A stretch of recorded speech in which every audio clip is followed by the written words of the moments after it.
Hey, everybody. Hi, this is Lakita Long, and I'm People's Therapist. Happy Monday.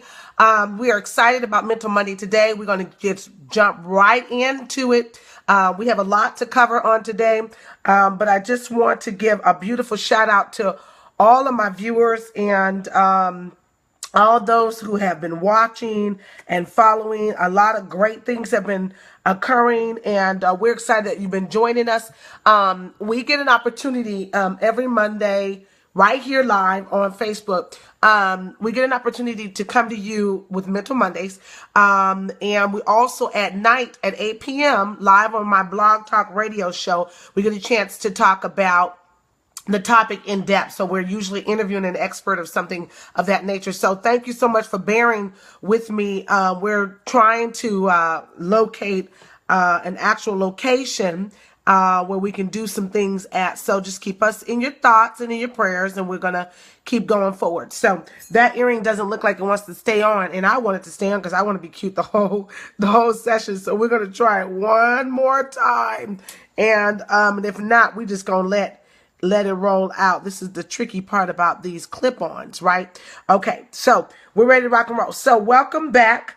We've been talking about so many great topics, and so we're just excited that we get a chance to do it. And just for those of you who don't know, Mental Mondays just allows you guys to ask the hard questions about life and how to better your life so that you're encouraged, equipped, empowered, and understand how to live more simply in this life. We talk about topics like sex and orgasms and marriage and relationships, faith and life and stress. You name it, we're going to be talking about it. And I pray that it's a blessing to your whole entire being.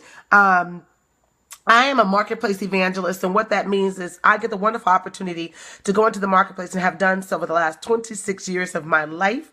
I know I only look 26, but and I get a chance to merge the sacred things and merge it with that which is secular to create something spectacular. And so I'm really excited about having been able to do that, and then we get a chance to use everything at our disposal, our skills, abilities, all my failures, and all of that in order to help to make people's lives better.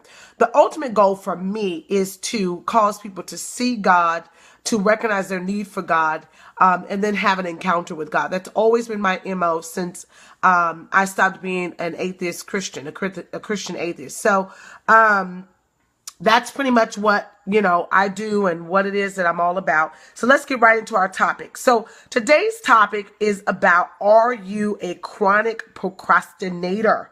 All right. So let me share something with you. For years, I've studied and researched and looked at why we do the things that we do, always coming from the place of how I do or why I do what I do, never about other people. And I found out that while I was saying I work well under pressure, it was really a spirit of procrastination. So let's deal with the whole etymology. And I want to look at the origin of the word procrastinate, because I believe until we get the origin of a word or a thing, we don't really know fully what the thing is. In 1540, from the Middle French sort of passage and era, procrastination directly came from the Latin word procrastination. And it means, are you ready for this? Putting off from day to day. So the Latin word for procrastination is the putting off from day to day. Now watch this. It also means, procrastinare means to put off till tomorrow, to defer, to delay. But here is the part I found so exciting. Like I went way into a deep study about it. The word crass from procrast, it comes crass, C-R-A-S. That word actually means tomorrow. So pro meaning forward, crass meaning tomorrow. So what it's saying is crastinus, that means belonging to tomorrow. So essentially, procrastinate means that whatever it is that you're delaying, deferring, or putting off, you're saying that it belongs to tomorrow. And too many things that we have procrastinated on, waited, delayed, deferred, cannot be put off until tomorrow. Like, for example, making doctor's appointments because you've had this migraine headache that's ongoing. I believe in pleading the blood of Jesus. I believe in all those things. But I'm telling you something else. When it's progressive and continuous, it could be the beginning of an aneurysm. It could be the beginning of something else. So what we want to be able to do is to not procrastinate and not give way to, not give way to this whole thing of putting it off for tomorrow, because us dying doesn't belong in tomorrow, right? And that's an extreme case, but it's a real case. And I just want us to be very aware of that. Now, procrastination is an old topic, but it's doing new damage in our life. So let's just get that straight. It's an old topic doing new damage in our lives. It messes up and affects our dreams, our professionalism, our personal lives. And it also inhibits our ability to be spiritually true to the faith that we say we have in God. One of the things that I have been looking at and I've been seeing, even with myself, as I've been challenging myself to do a lot of different things, most people are very undisciplined. And their undisciplined actions will always cause them to not be able to be in the arenas that they really, really want to be. Now, sometimes we have grace, and I'm so grateful for grace, because there's been many times I've not been on my JOB. And so grace allowed me an opportunity to get into certain areas, but I had to work my butt off in order to stay there because I didn't have the discipline prior to. So what I want to be able to share with you guys is that procrastination, while yet seen in adulthood, absolutely starts in childhood. So you need to understand this. Recent studies showed by Dr. Katz, K-A-T-Z, out of the Psychology Today, that when we procrastinate, we tend to show a lack of autonomous motivation, and we don't have a great deal of self-efficacy. And I'm going to break that down for you guys. So they did a study on 4th and 5th graders, the same age group as my daughter. And what they found out is that those who had self-efficacy, which was confidence in their ability to do their homework, were able to continue to do the work without any help or without anybody assisting them, right? So if you had to get assistance, then it suggested that you lacked, I just want to make sure I get it all in my head, that you lacked the ability to, that you did not procrastinate. So if you didn't need any help from anyone, then you are not a procrastinator. Those children who constantly needed attention to doing their homework, reminders, all of that, tend to show procrastination later on in high school. Now, why is this really important for us?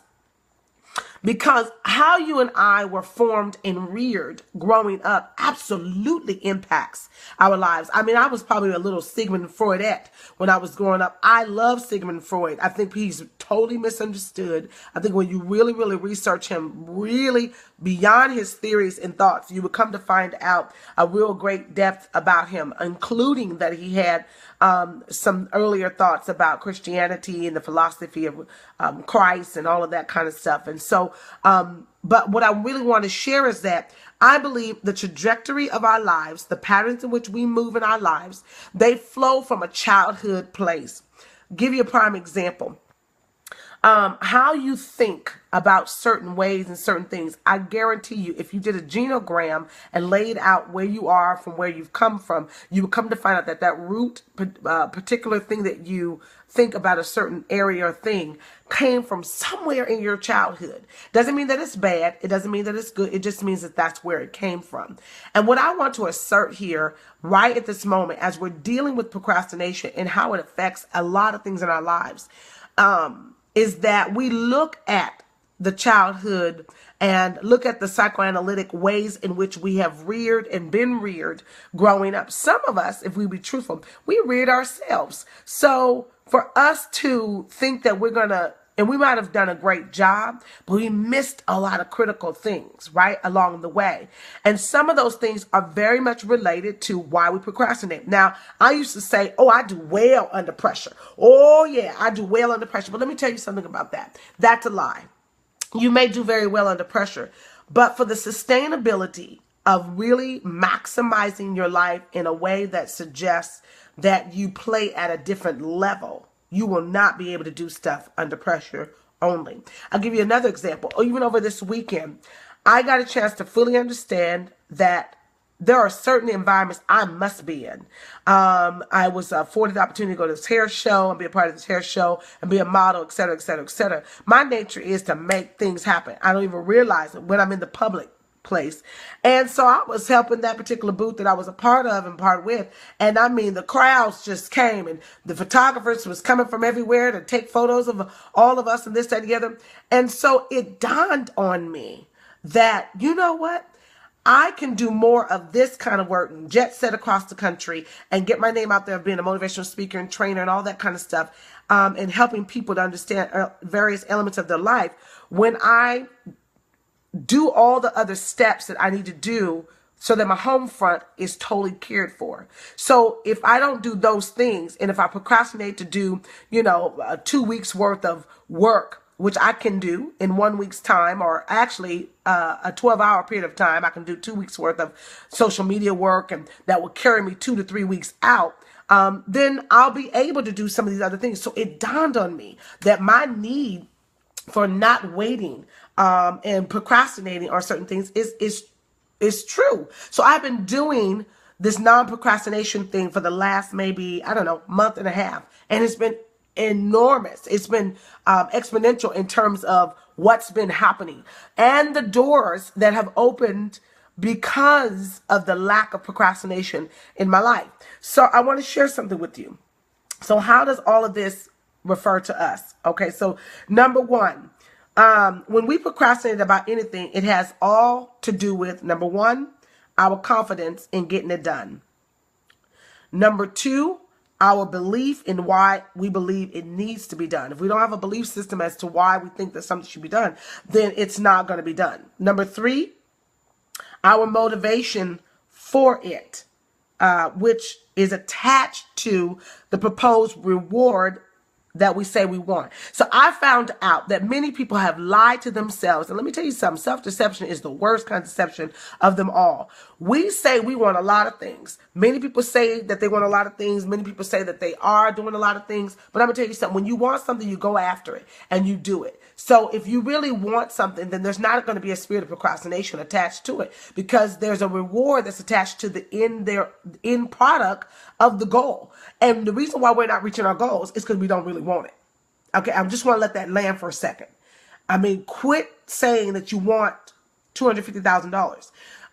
There is work that one must do in order to acquire $250,000 in a year. Maybe you say, I want to make $50,000 in a month, which you can do, but you will not do that with a spirit of procrastination, that delaying, putting off till tomorrow, or thinking that a thing belongs to tomorrow based on our study and the etymology of the word.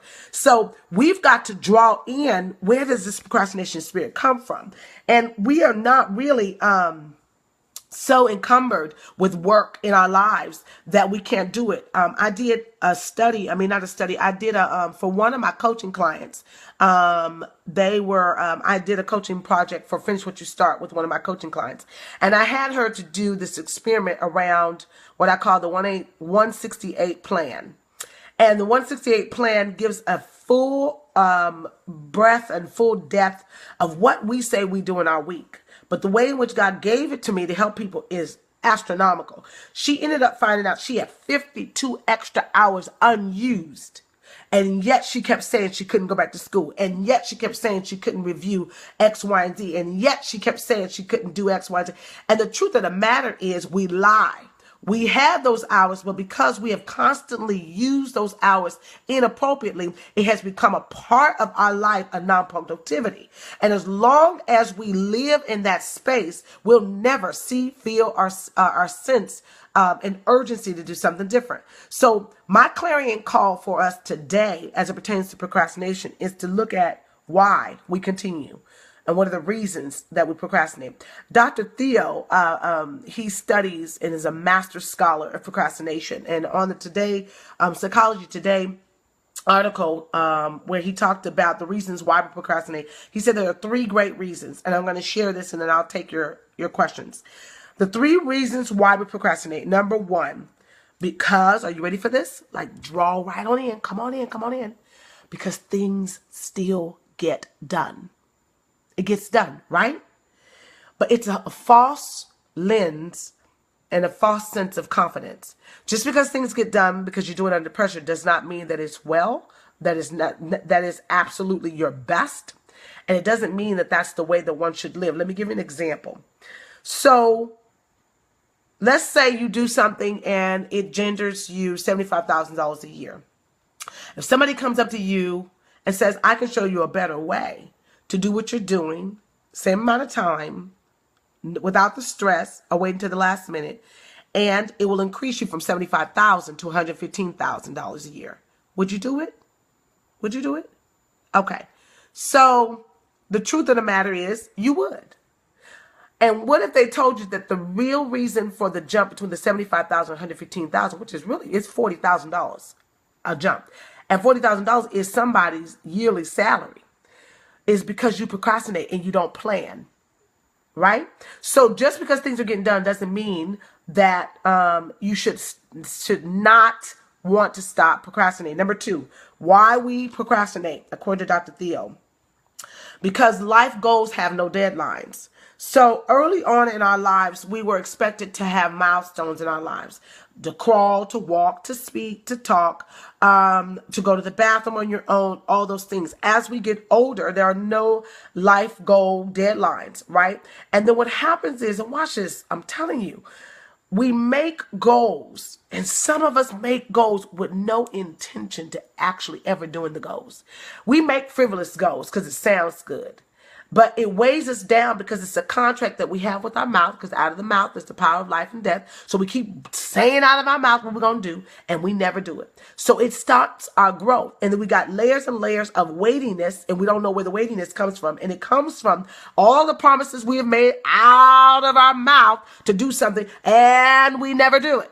And so I'm telling you today, stop saying what you're going to do and now put some plans in action. Put it on paper. I will run 5 miles today. Today is October the 4th. Or October the 3rd. I will do that, right? Quit saying you're going to do something and you don't do it. Just stop it, okay? Because you're going to hold up your progress as well as those that are around you. Right? And you say, well, how is that going to happen? Because they're watching you. People are watching you. Your children are watching you. So it's time to ante up and speak what you're going to do. Get some definitive goals and stick to it. It's your life. And the 3rd reason why we procrastinate, you ready for this?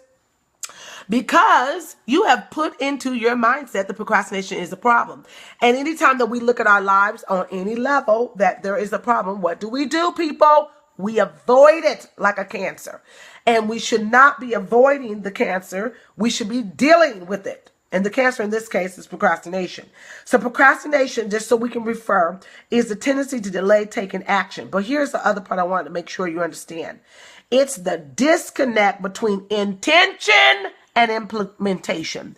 The disconnect between I intend to do something and the implementation of what I must do. Right? And Christians fall short of this all the time. I'm hard on Christians because we are undisciplined people. You know how I know it? You're undisciplined. So some stuff ain't got nothing to do with the devil, Satan, his imps, principalities, spiritual wickedness, and high places. Ain't got nothing to do with none of that. It's because you are undisciplined. Yes, you are, people of God. Praise the Lord, mighty woman of God. Praise God, mighty man of God, with your undisciplined Christian self. You're undisciplined in your eating, undisciplined in your fasting, undisciplined in your love. Hallelujah. Undisciplined in your joy. You ain't got no joy. Undisciplined in your temper and your temperance, self-control. You out of control. Flesh is on display. Spirit is not in control. You're undisciplined. So the spirit of undiscipline brings about a spirit of procrastination because it weighs on us and we move in carnality. See, carnality is not just the flesh. And I'm losing all my earrings. But the carnality is not just about flesh, people of God. The carnality that we're dealing with is your unwillingness to obey the truth of how things are supposed to flow in your life. I believe, and this is just me, and I'm nobody, but I'm somebody in God. This is just me. I believe, people of God, when we start dealing with the fact that we're just too lazy. I'm gonna just say it. We're lazy, and unwilling to actually unmask. Somebody came to me and said, "Oh, well, how much are your services?" And she's a coaching client of mine's now. But she said, "How much are your services?" And she was like, "Okay, when can I start?" Sent over the payment immediately. The lowest payment for the general service is $500. She sent it over all of it at once. Why? Because she knew I can no longer procrastinate. So right now, the individual is on top of her game, making all the strides that she needs to make, all of the changes. And when you get serious about something, you keep saying, "I want to write a book," and you keep saying, "I want to do this." Then if you can't do it, pay somebody to help you. So because we are undisciplined and we have a grandeur of delusion and thinking that we can either Google our way out of it, or, yes, God tells us everything, but I promise you, he has equipped some of us to help you to go from here to there in 2.2 seconds. When you realize that you are undisciplined and you don't have any real defined goals, trust me, it may look like Sister Lakita, whatever you want to call me, Dr. Lakita, however, people's therapist, like she don't know what she's doing. Trust me, yesterday's event let me know I fully am in control of what I'm doing. Because sometimes I think that I'm off. I think that I'm procrastinating. I think that I need to step in my game. And I do even more because stuff is getting ready to jump off and I can't wait till the last minute to do certain things. I just can't. And so I'm sharing this out of love, out of concern, and we are right at our moment where I can take some questions. And so let me go on here to see if I can get to some questions and things of that nature. And I'm so awesomely proud and thankful for all of you guys chiming in. But I just have that heart. And so if you're listening right now, we've been talking about chronic procrastinators. Tonight on the radio show, though, we will go in depth because I'm going to deal with the spirit that shows up in our lives, and particularly in the lives of believers. It's really going to be powerful. It's on my Blog Talk radio show at 8 p.m. tonight. And so you can call in, be a guest. But I really want the believers to get out of this undisciplined place. And anytime you can be one way one day and another way, tells me a lot about where you are on the undercurrent of your life. And we need to work on it. We need to do something about it. Somebody said, "Are you always this up? Are you always this cheery?" And the truth of the matter is I am. I have a public persona, an appearance, and a private reality. And both are the same, except for when I'm in private, I am really an introvert. I really prefer, like, for example, I ran into somebody, Serena Perkins, twice. And because I'm in my own zone, I didn't even see her or whatever. And I'm grateful that she didn't think that I was being funny or whatever. I'm just in my own space because I'm usually always in front of people. And so I like to draw in. I'm really like that way. And so because of that, I have to make sure that things are lined up and I'm not in the spirit of procrastination. And for those of you who are leaders, let me share something with you that is really, really important. I pray that this is important. If there are things on your desk and you have not gotten them done in 3 months, it speaks to two things. Either, especially if you say they're important, either there's something that's distracting you, or you haven't realized the value of getting done what you need to get done on your desk. Some of the platforms that have our names on it is waiting for you and I to stop procrastinating and stop being undisciplined. My daughter said, she came to me, was last week, and she said, "Mama, I had a dream that we were in New York and you were on stage." It was a vivid dream she told me about. And I was there, Jalen was there, and you were on a stage and you were talking, and it was like 2,500 people. And she said it was so real. She said, "It's getting ready to happen, Mom." And then she just walked on back to her room. And I thought about that dream for a moment. And I said, am I ready for that to absolutely happen? Because once you get on that setting, there's all kind of other things that need to take place. Do you have all your stuff in place? Do you have all the books that need to come out in this season in place? So it really, really calibrated my thinking about how I spend my time. So leaders, I want to caution you, how do you spend your time? You've got to ensure that in this 24 hours that we have, 168 hours in a week, that we adequately spend time building the stuff that God has called us to do. All right. So I will now take questions if I can. So I know I'm upside down and you're dizzy. Oh, you are. Is that better? Okay. Is that better, Pastor Hunter? I didn't know that I was upside down. Oh my God. Thank you. Can you see me now? Is that better? Okay, I hope that's better. Oh my gosh. That sucks. Okay. I'm going to get a tech person to really, really help me out. I hope that this is better. Is that better? Okay. Okay. Is that wonderful? So sorry. I love you guys. Okay. Forgive me. Okay. So I'll make sure that I do it the right way. I get so excited. Okay. So, and I don't want you to be dizzy because I need you to be fresh, leader. Any questions that you have? Let's see. Practical advice. Yes, yes, yes, yes, yes. Oh, somebody said, okay. All right. So here's the other part that I want to say in closing.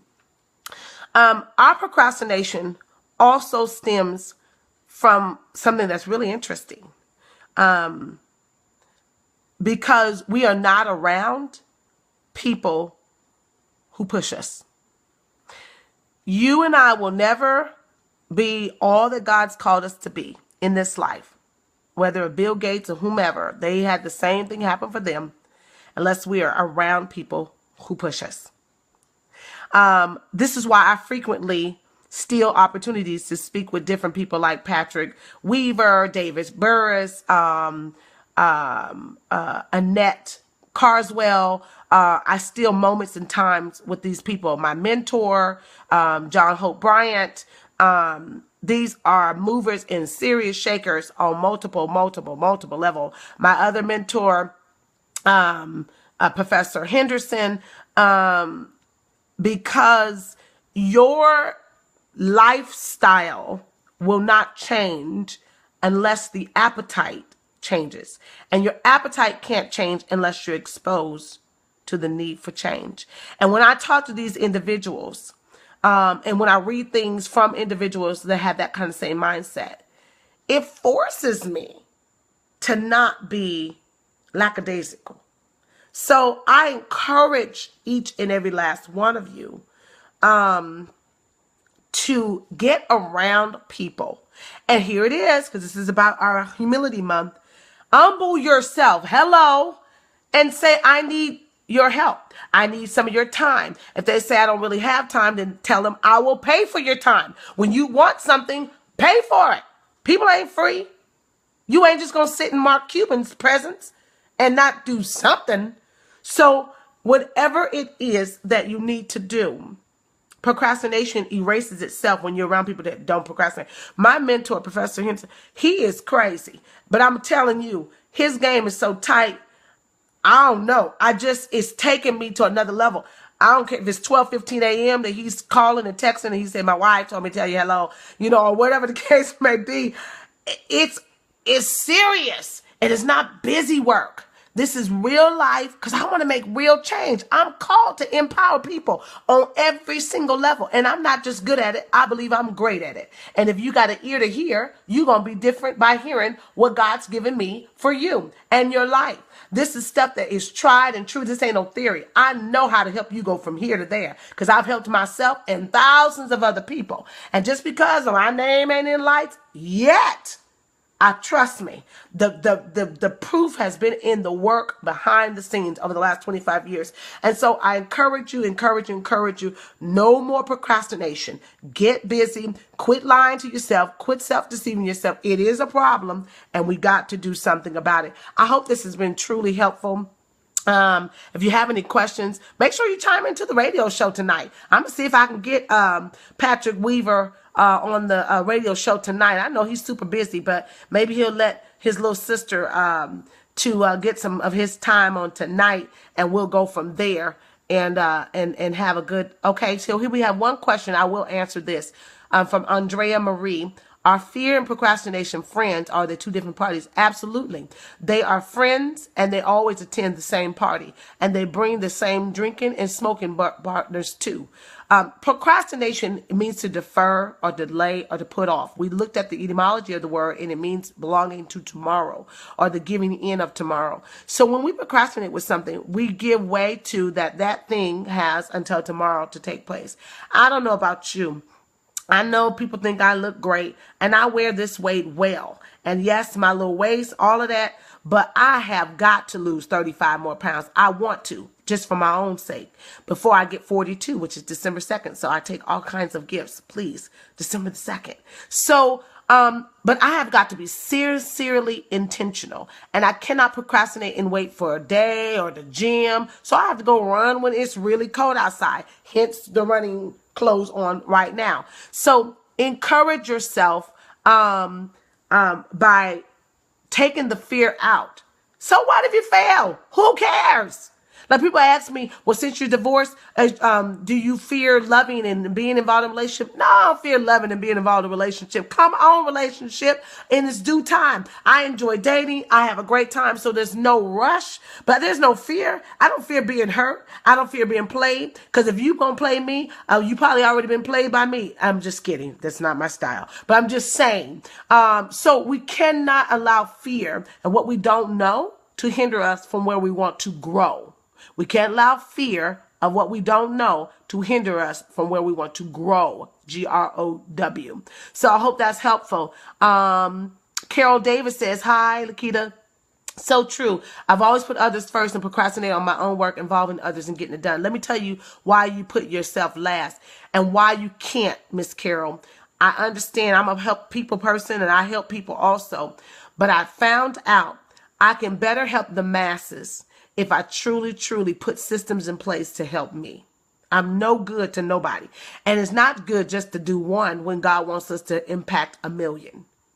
So we have got to put the systems in place in order for us to maximize every single thing that God has given us to maximize. I hope that helps. Well, okay. So if there's not anything else, join me tonight, 8 p.m. on my radio show about procrastination. We're going to go a little bit deeper because sometimes we're spiritualizing by avoiding certain things. Don't spiritualize not doing stuff that you need to do.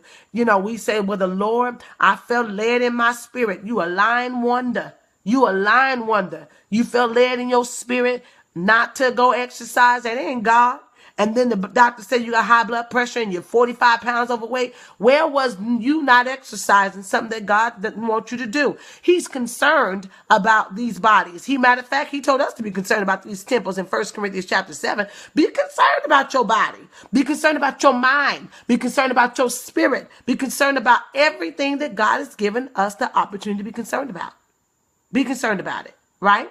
So I pray that it's been a blessing. I love you guys so much. Please continue to give me questions. I will answer every single last question that's on this thread. And I love you, love you, love you. Hey, we're on our way. We're one step closer to having our own show. I believe it. You should believe it with me. Mwah! You heard it here first. Mental Mondays with your people's therapist, Lakita Long. Love you guys. Mwah! Now let's see if we can turn this baby off.